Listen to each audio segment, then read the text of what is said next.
My name is Hannah Miller, and I was 34 years old the afternoon my fiancé's mother stood up at my own wedding reception and labeled me a gold digger in front of 200 guests.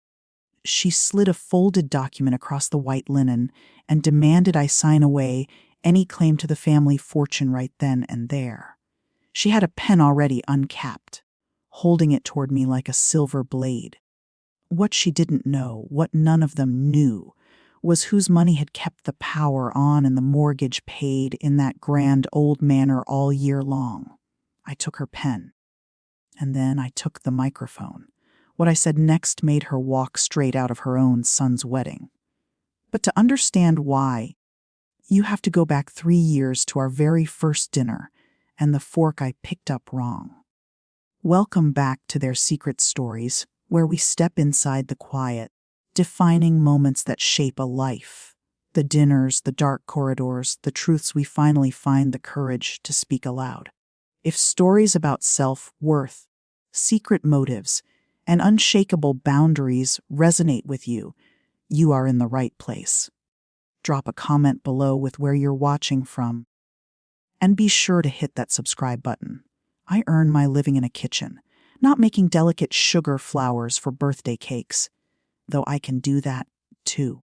I run a commercial wholesale bakery and pantry company that supplies artisanal breads, savory tarts, and preserves to half the high-end hotels and dining rooms along this coast. I built it from scratch when I was 24 years old. One leased deck oven, a beat-up delivery van that reeked of yeast and hot oil, and a bitter refusal to fail. 10 years later, 3 distribution trucks bear my name, Miller and Company.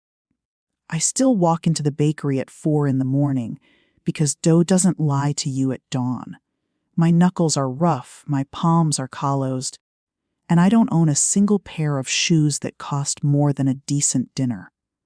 Rachel, my accountant and oldest friend, always tells me I'm the only wealthy woman she knows who dresses like she's 2 missed payments away from sleeping in her van.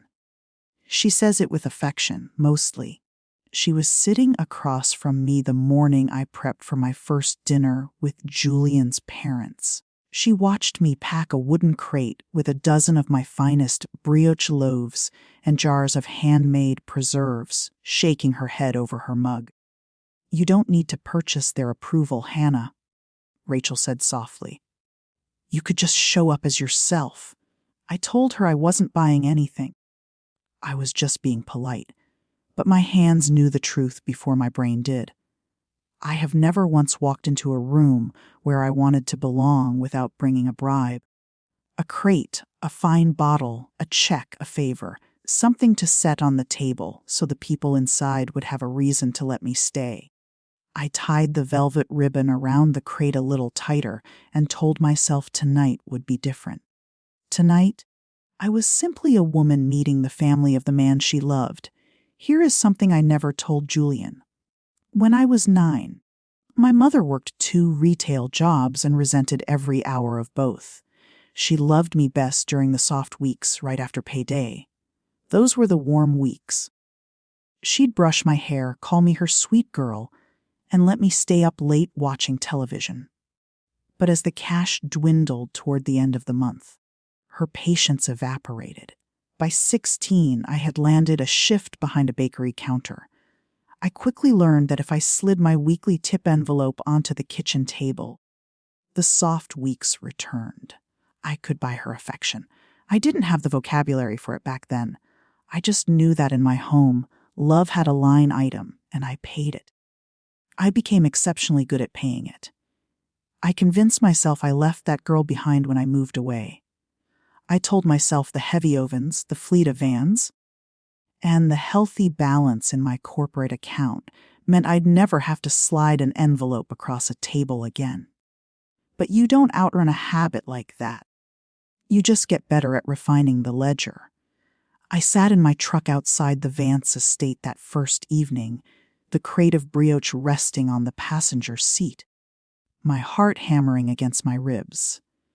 I promised myself out loud that this family would be different, that I would let them accept me for nothing. that I wouldn't place anything on the table except myself. I believed it too. That's the part that still haunts me. I really believed it. The Vance manor sat atop Oak Ridge Crest, where the winding roads have no sidewalks because pedestrians are considered an eyesore. It was a sprawling white stone structure with massive columns and manicured gardens kept flawless by hands that were paid to remain invisible. Inside, everything carried the deep shine of antiques that had been hand-polished for a century. Victoria Vance answered the door in silk and pearls. She took my wooden crate of baked goods as if I had handed her a sack of wet laundry, setting it on a hallway console table where I would later notice it sat untouched the entire night. Dinner was 5 courses with 3 sets of silver. I knew which fork to use. I had memorized the layout in my car, but I was watching Julian's face, distracted, and reached blindly. I picked up the wrong fork for the fish course, and Victoria noticed instantly. She didn't say anything cruel. That was her mastery. She simply reached out with a delicate hand, shifted the correct fork a fraction of an inch toward my plate, and offered a tight, sympathetic smile, the kind you give a child who tried very hard and still failed. Everyone saw it. No one spoke. Julian squeezed my knee under the table, a gesture intended as comfort, but one I recognized even then as something far short of a defense. Across the mahogany table, old Arthur Vance, Julian's father, who had barely spoken all evening following his stroke, looked at me. Not unkindly, but he held my gaze a second too long. There was something in his eyes I couldn't quite decipher, something that looked like pity, or perhaps a warning. Then Victoria made a light joke, and the moment vanished like smoke. I drove home that night telling myself I just needed to adapt. That's the nature of a trap. You enter it while apologizing for the noise your shoes make. I want to be clear about something, because people hear this and assume I was weak. I wasn't. I saw what they were doing. During my first year with Julian, I noticed every dismissive arch of Victoria's brow, every quiet correction wrapped in artificial kindness. And I did what I always do. I set terms. I kept my bank account strictly independent.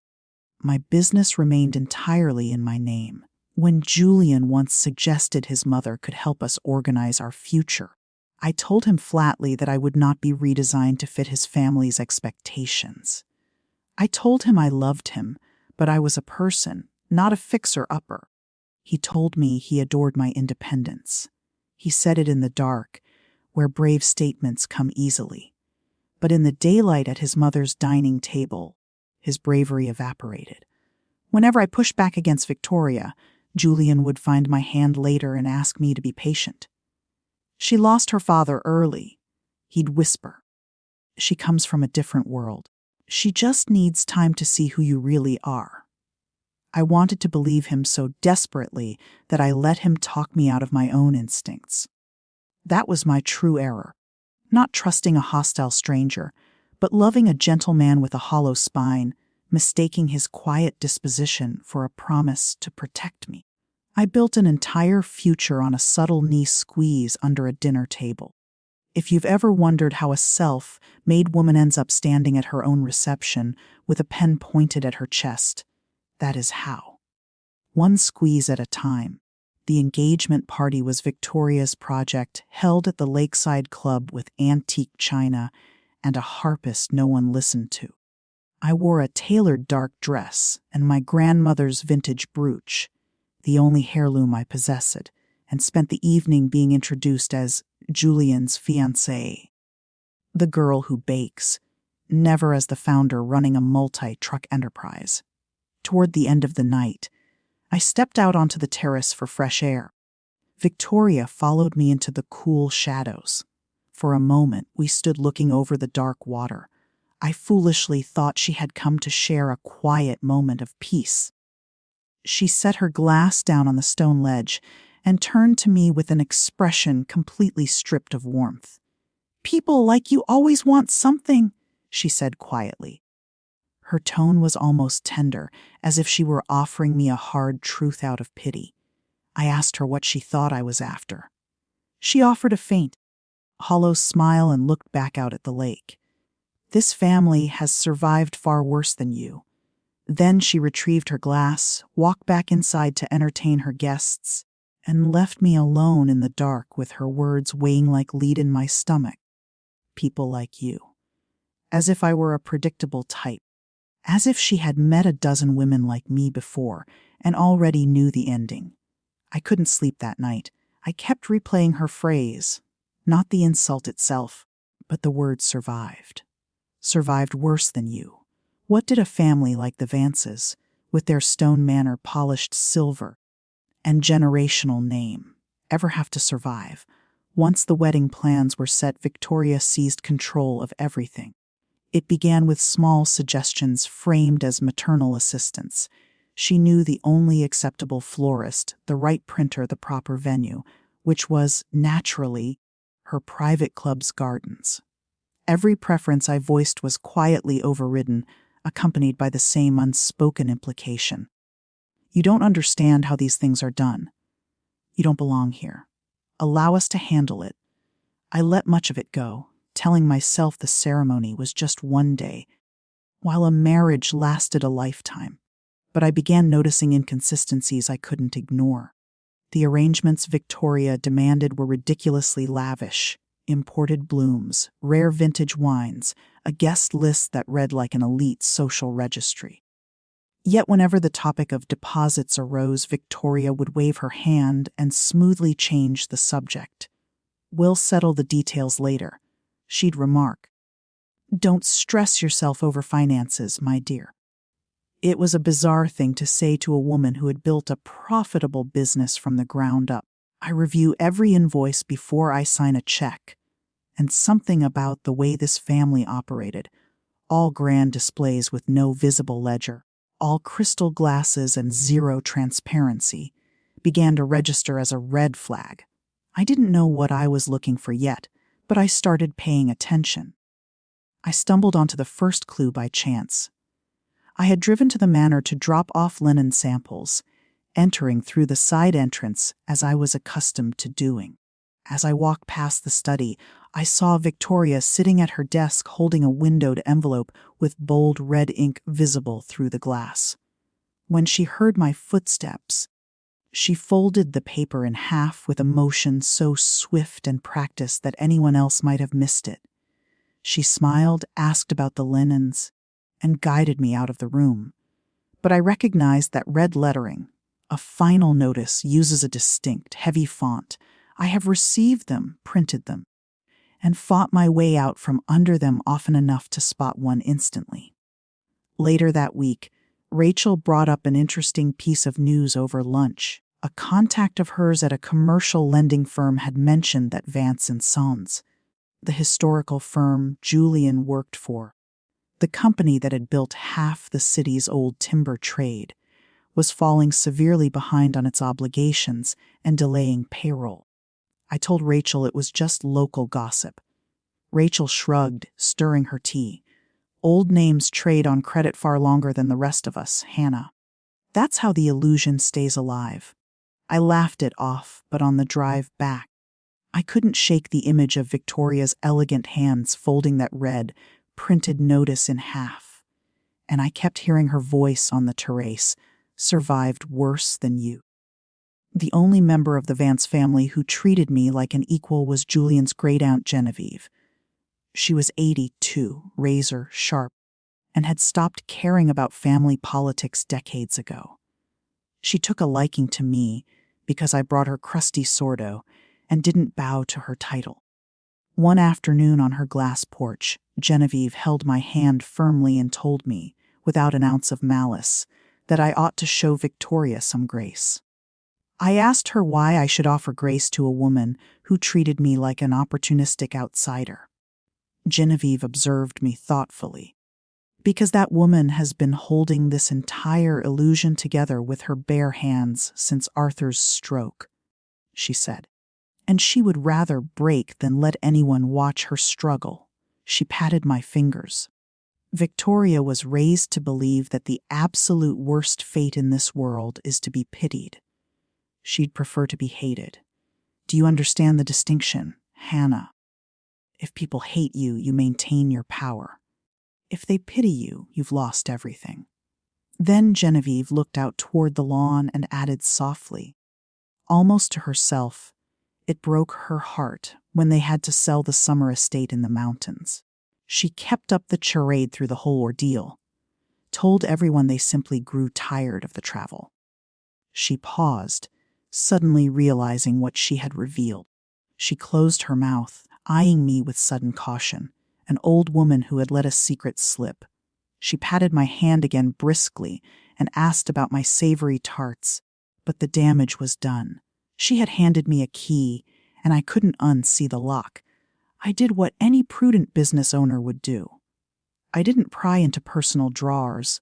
I consulted public records. Property liens, tax assessments, and foreclosure filings are matters of public record. I sat at my kitchen counter late that night, a mug of tea growing cold beside my laptop, and searched the Vance name. The truth materialized on my screen quietly, stripped of all grandiosity. The Vance manor carried a massive mortgage that was several months delinquent. A formal notice of default had been filed weeks prior. The mountain property Genevieve mentioned was long gone, liquidated at a loss. The family firm faced active liens from major suppliers and a pending lawsuit from a contractor seeking unpaid bills. It was all right there in black and white. An empire built on air. The Vances were broke. They had been broke for years. They were a polished facade hiding a default notice tucked behind mahogany doors. A family spending their last reserves on vintage champagne, so no one would ask why the accounts were drained. And sitting there in my flour, dusted kitchen was the girl who bakes, the presumed gold digger trying to climb the social ladder. I was the only person in the entire picture with actual capital in the bank. The realization shook me, but almost immediately an insidious thought took hold. I can fix this. I could draw from my business reserves, wipe out that debt, and ensure no one ever had to feel pity for them. The old pattern awoke in my chest, the tip envelope on the kitchen table. It whispered, here is your chance to finally purchase your place at their table. I keep meticulous records of everything, ingredients, equipment leases, and personal debts. So when I tell you that discovering those public records shifted my entire reality, believe me. If you've ever been made to feel inferior by people who claim to be better than you, if you've ever stood in an immaculate room feeling like hired help, then you know what went through my mind sitting at that counter. Drop a comment below if you've ever had to deal with people who projected status while hiding their own failures. I read every story. You leave. A sensible woman would have walked away. She would have closed that laptop and realized these people detested her while drowning in their own pride. Part of me recognized that, but a deeper, older part, the 9-year-old holding her tip envelope, stepped toward the danger instead of stepping back. Here is the toxic logic that drives a person with my history. If they're drowning and I hold the lifeline, then they need me. And if they need me, they will finally have a reason to keep me around. I wrestled with that impulse for 3 days, disgusted by how badly I wanted it.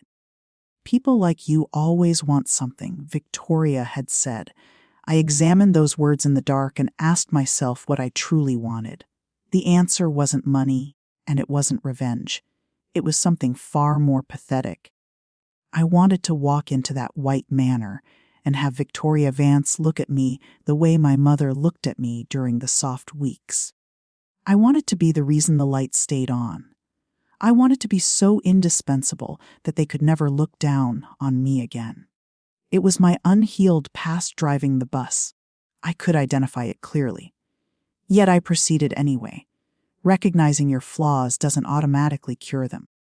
Sometimes it just lets you watch yourself walk back into the flames with complete awareness.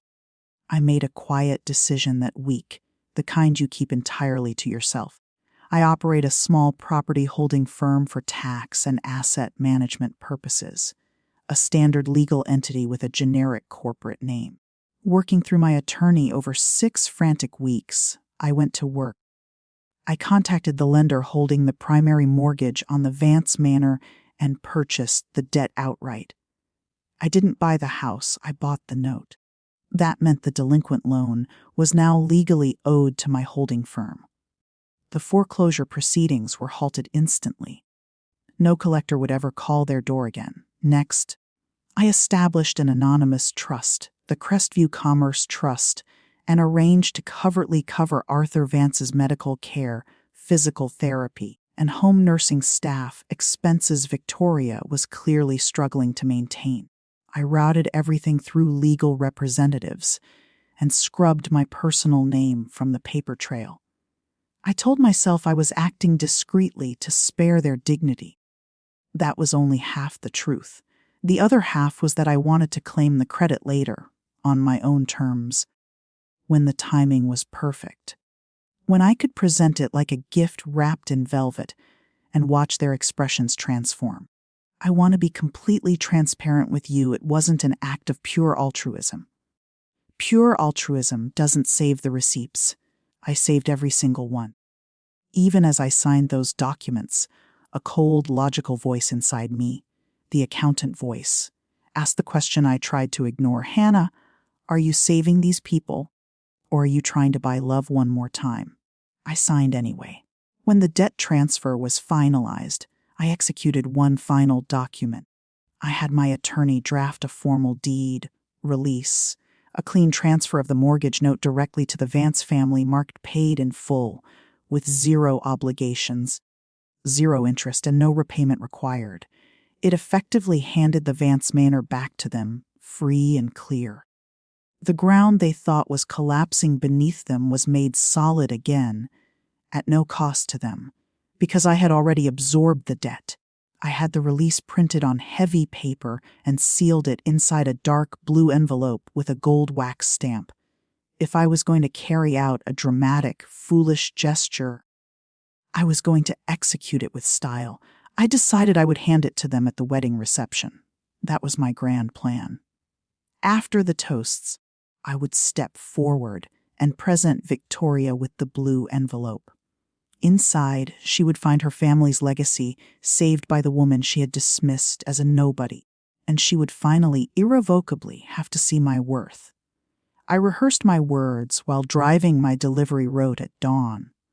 I rehearsed them in the shower. Something dignified, something that made it clear I expected no repayment. I pictured her face softening, just as I had pictured my mother's face decades ago. I slipped the sealed envelope into my bridal purse, pulled the zipper shut, and felt, God help me, hopeful. I thought I was carrying a peace offering. I realized now I was carrying the exact same bribe I'd carried my whole life, wrapped in fine paper. But that morning I mistook it for love. A few days before the ceremony, I found myself alone with Arthur in the sunroom. Victoria had left for an appointment. The nurse had stepped out, and it was just Arthur and me. He sat by the glass doors, a wool blanket over his lap. Since his stroke, Arthur spoke rarely. Words were difficult for him, and he avoided speaking in public because a man of his former standing could not stomach appearing vulnerable. But that afternoon, he reached out and took my wrist. His grip was surprisingly firm. He looked at me with those pale eyes that had observed me at our first dinner. He strained his jaw, fighting to pull a word up from his chest. Watch, he whispered, his voice raspy. Out!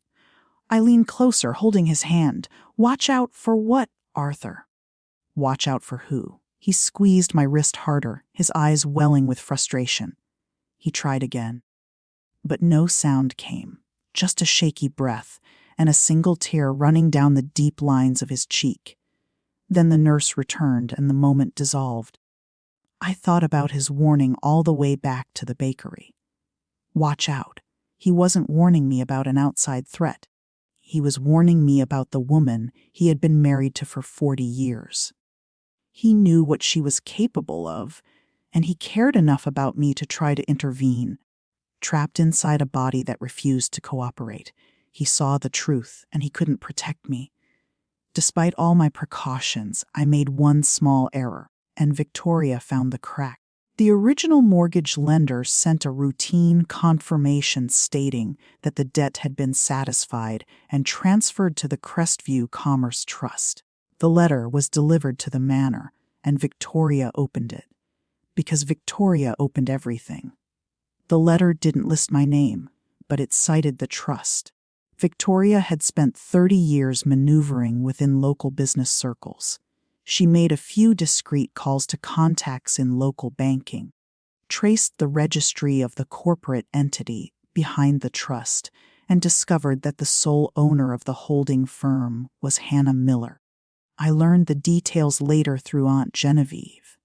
I can only imagine the shock Victoria experienced sitting at her desk, realizing that the girl who bakes, the gold digger, had quietly stepped in and stopped the foreclosure on her home, that the woman she despised had witnessed her financial ruin and quietly rescued her. She wasn't grateful. To a woman like Victoria, my gesture wasn't a gift, it was an unbearable humiliation. It meant I knew their secret. It meant that at any point, in front of anyone, I held the power to expose the Vances as bankrupt aristocrats living on my charity. So Victoria reacted the only way a threatened narcissist knows how. She decided to attack first. She resolved to ruin my credibility so thoroughly that if I ever spoke the truth, no one would believe me. If there's one thing I've learned running a company, it's this. People who are terrified of being exposed will destroy you first, just to ensure you never have the credibility to reveal them. I didn't understand that reality yet. Victoria had understood it her entire life. During the final 2 weeks before the wedding, something uncanny happened. Victoria became surprisingly attentive. After 3 years of cold distance, she suddenly couldn't do enough for me. She called me dear with apparent warmth. She invited me to join her garden committee, an invitation she would have rather died than extend a month earlier. She told a group of her acquaintances that my business was remarkably impressive, calling me a capable, self-made woman. She even touched my arm affectionately as she said it. Any other woman might have breathed a sigh of relief, thinking finally, she accepts me, but I run a business. I recognize the shift when someone reassesses your market value. This wasn't affection, it was a recalculation. She had discovered my actual net worth, and her attitude shifted accordingly. The way a shopkeeper's posture changes when a customer pulls out a high-tier credit card. It made my skin crawl in a way her coldness never had. Her coldness had at least been genuine. This was a woman managing an asset she now realized was valuable. I lay awake next to Julian, running the unsettling logic through my head. Why now? Why be kind now? At the exact moment she knows I have money. And at the exact moment she knows I know she doesn't. Every answer I came up with was sinister, and every path led directly to the wedding 3 days away in her private club's garden, in front of 200 guests. I didn't know what she was setting up, but I knew her kindness was a performance. I attempted one last time to reach Julian, 2 nights before the ceremony. I sat him down and presented part of the situation. I didn't mention the mortgage note in my purse, but I told him his family was facing severe financial distress, that I had seen formal default notices, and that I was deeply concerned. And I watched my kind, handsome, weak-willed fiancé react predictably. He became defensive. His jaw tightened. He insisted his parents were fine, that old wealth often appeared tied up, and that I simply didn't understand how high-level finance worked, that everything was locked in trusts and property. When I pushed further, when I said, Julian, there is no money left. It's gone. He stood up, genuine hurt in his voice. He asked why I was doing this 2 days before our wedding, accusing me of trying to undermine his family. In that moment, I realized the full truth. Julian genuinely didn't know. His mother had hidden the collapse from her own son, just as fiercely as she had hidden it from society. Julian couldn't be trusted to play the part of a wealthy heir convincingly if he knew they were broke, and maintaining appearances was Victoria's highest priority. He truly believed they were secure. He had been raised inside the lie so long that the lie felt like solid ground. And I realized I was walking into that wedding entirely alone. The man standing next to me at the altar wouldn't defend me, because he didn't even comprehend what I needed defending from. I stopped arguing. I told him I loved him, which was true, and I went home to my apartment above the bakery. I didn't sleep. The night before the wedding, I sat on my bed holding the blue envelope. I ran my thumb over the gold wax seal until it was smooth. People like you always want something. Her voice echoed in my mind. I forced myself to sit in the quiet and confront what I was really seeking. Not the noble version, the truth. The truth was that I wanted to hand Victoria that envelope and force her to rely on me. I wanted to save her family so completely that she would have no choice but to value me. Sitting there, I saw clearly that it was the exact same maneuver I had pulled at 9 years old with my tip money. 30. 4 years old, 3 delivery trucks. And I was still that little girl putting money on the table, hoping it would buy a soft week. I saw the entire anatomy of my wound clearly in the lamplight. Yet I still zipped that envelope back into my purse. Knowing you have a flaw and being free of it are two different things, and I hadn't broken the habit yet. I thought the wedding would be my turning point. I thought it was the day I would stop being an outsider and finally belong. I lay down in the dark, comforting myself with the same old lie that love was waiting, and all I had to do was pay the bill. I had the payment sealed in wax ready. I honestly believed tomorrow was the day I'd finally be accepted. The morning of the wedding, the club garden looked like a film set. White roses imported from abroad, a cream canvas canopy, 200 mahogany chairs arranged on the lawn, a string quartet playing under the trees. Everything shouted generational wealth, a family so comfortable it had never paused to consider the price of a rose. Every detail I looked at, I now knew was funded on credit against a home that had almost been seized the week prior. It was a magnificent, doomed set, and Victoria moved through it like royalty, greeting city officials, wealthy patrons, and board members, laughing her practiced laugh. Twice her eyes met mine across the lawn, twice she offered a warm smile, and twice that smile made my stomach knot. There was a sharp, calculating focus behind it, like a trap waiting to spring. I stood in the dressing room in my gown, a structured, elegant design, the only truly extravagant item I had purchased for myself, looking at my reflection, trying to feel like a bride. Rachel came in to fix my veil. She met my eyes in the mirror. "You don't have to go through with this, Hannah," she said quietly. "Any of it? You know that, right?" "I love him," I replied. "That's not the same thing as this," Rachel said, gesturing toward the window, toward the grand spectacle outside. I didn't reply. I picked up my clutch, felt the sharp outline of the envelope inside, and walked out to get married. The ceremony passed in a blur. I remembered Julian's hands were clammy. I remember Arthur in his wheelchair at the front, his eyes fixed on me, tearful and helpless. Then it was over. We were married. The guests moved toward the marquee for the reception. Vintage champagne was poured into 200 crystal glasses by staff who I later discovered had not been paid in 2 months. I sat at the main table next to my new husband. I set my purse on the white linen in front of me. I could feel the blue envelope inside like a weight. My plan remained unchanged after the toasts. I would stand, deliver a short speech, and hand Victoria the deed release. I would finally be brought inside the circle. I kept watching her down the table, mentally practicing my words.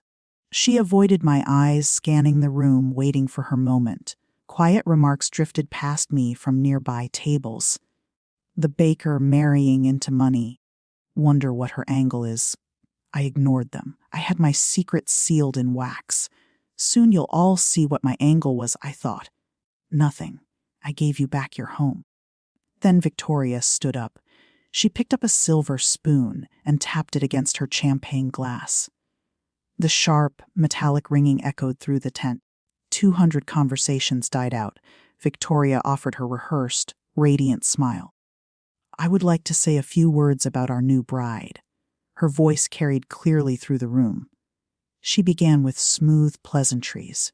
She thanked the guests, praised the venue, expressed how wonderful it was to see their heritage honored. Then she turned toward me, and the tone of her voice dropped a subtle, calculated degree. Most of the room missed it, but I felt it hit. She spoke about legacy and duty. She said the Vance name held significant weight in this city, had held weight for over a century. And with such a name came the responsibility to protect it, sometimes. She said, her voice echoing through the silent tent, people enter families like ours, see the prestige, the history, the estate. She let the word covet linger in the air. I sat motionless.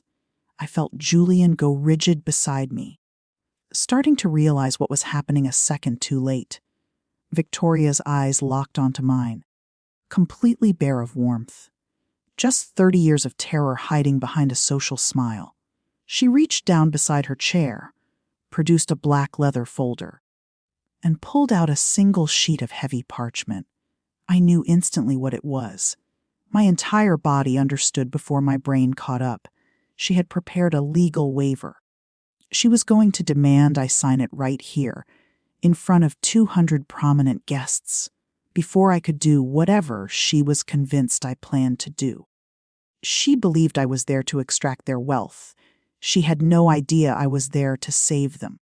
And the tragic part, the detail I've struggled with ever since, was that in her own mind she wasn't the villain.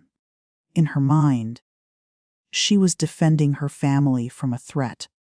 I understood her completely in that fraction of a second, sitting in my wedding dress with 200 pairs of eyes on me. Victoria had discovered that I knew their secret. She knew that I knew the estate was almost lost, that their prestige was hollow, that their lifestyle was being sustained by my money, and she could not survive that reality being exposed. To Victoria, being outed as bankrupt wasn't just embarrassing, it was catastrophic. It was the one outcome she couldn't recover from. So she chose to strike first, frame me as the opportunistic gold digger targeting their fortune, so that if the truth about their finances ever surfaced later, no one would believe me. It would be dismissed as the bitter lies of a rejected outsider. She was executing a preemptive character assassination. Underneath her leather folder, sticking out of her purse, I caught a glimpse of another paper, a windowed envelope with bold red text. The same final notice she had tried to hide weeks ago, brought to her son's wedding because she had nowhere secure to leave it. Her hand trembled slightly as she raised the parchment. A tiny, frantic tremor invisible to anyone sitting further away. In that split second, standing amid the wreckage of my wedding, I felt a sudden, unexpected emotion. I felt sorry for her. Not enough to excuse it, never that, but enough to realize with absolute clarity that I held a truth capable of destroying her where she stood, and that I had to decide whether to use it. Right there I held two choices: use the truth as a weapon, or use it as a mercy. One would humiliate her in front of everyone she lived to impress. The other would cost me the dream I had chased since I was 9 years old. Victoria raised her voice, letting it carry across the lawn. "I have asked you all to witness this," she announced, "because our family has endured a great deal, and we must safeguard what is ours." She looked directly at me.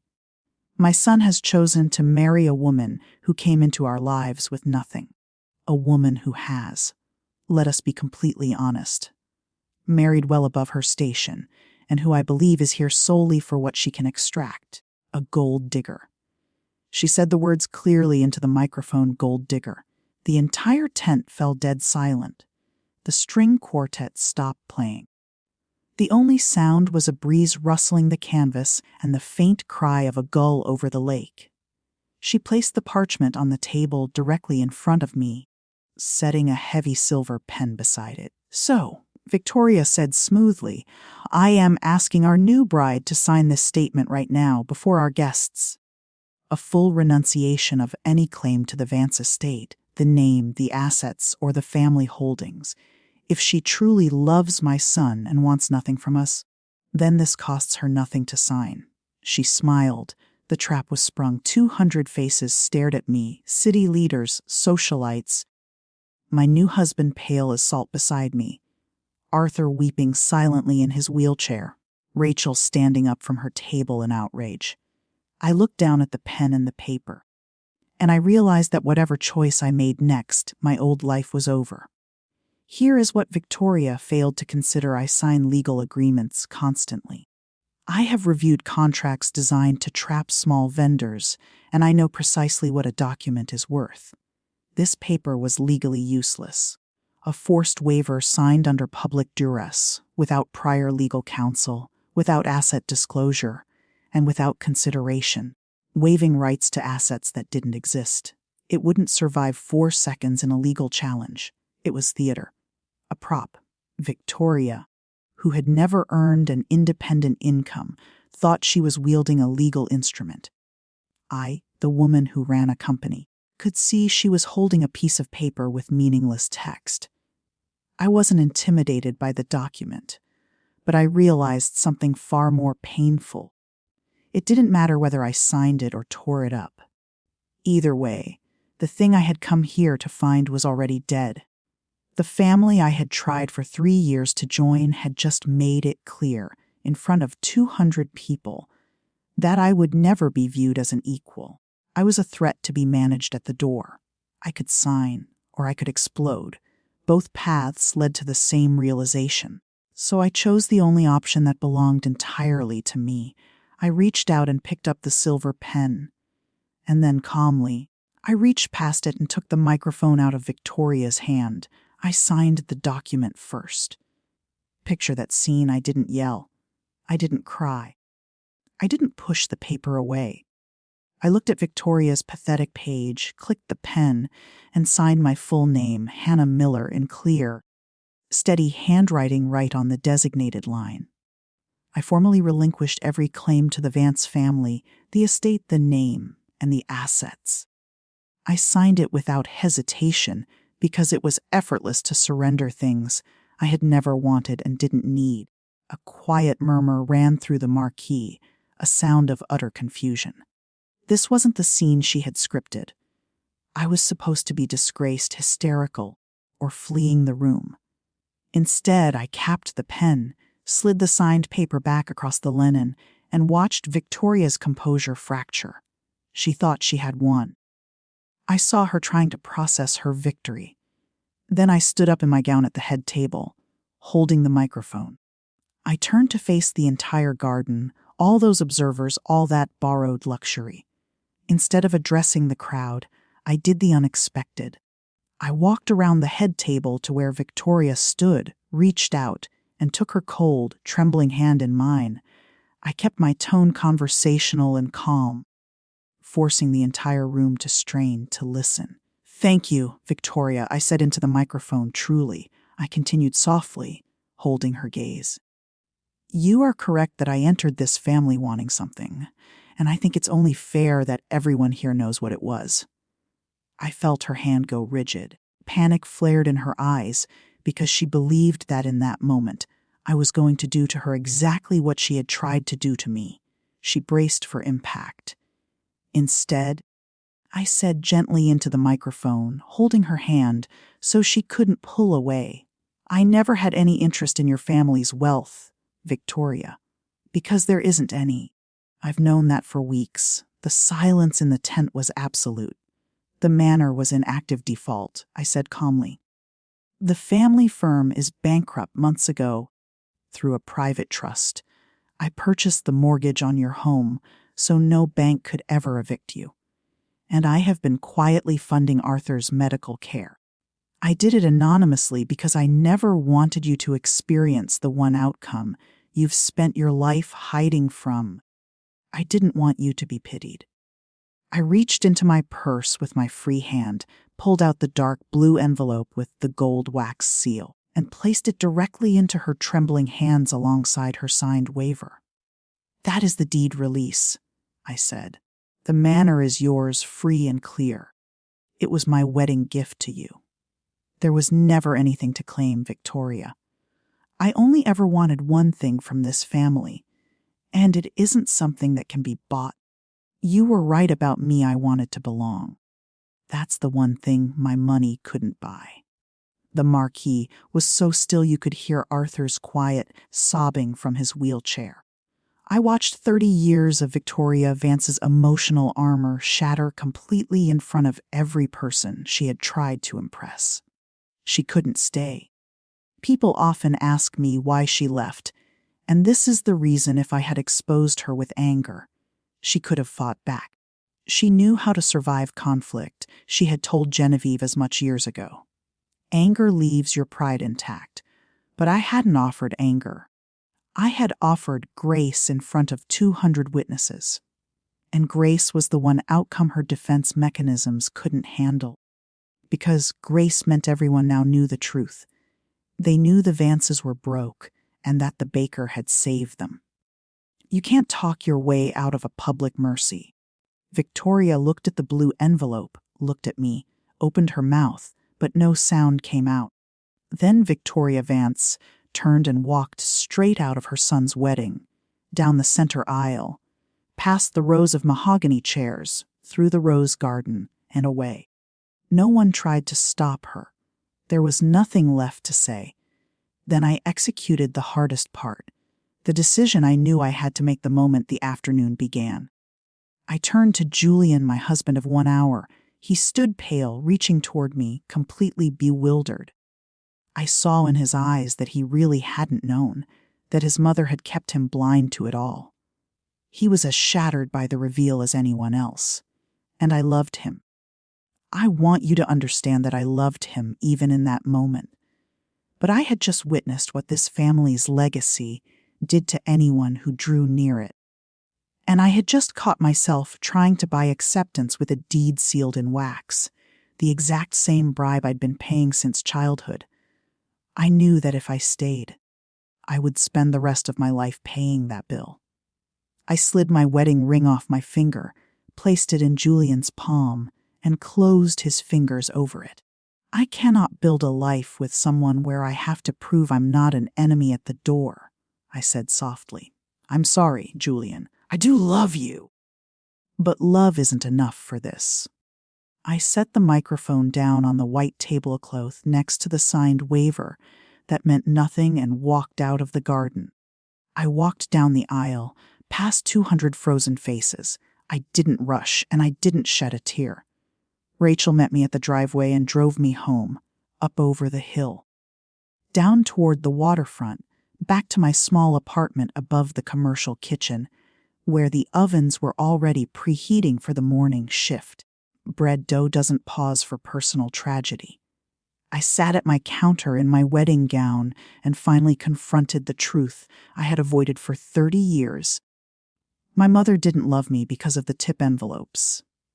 She either loved me or she didn't, and the money never altered the outcome. It only trained me to keep paying and call it affection. I had carried that same destructive pattern right into the Vance family, nearly surrendering my independence to buy their approval. You cannot purchase genuine belonging.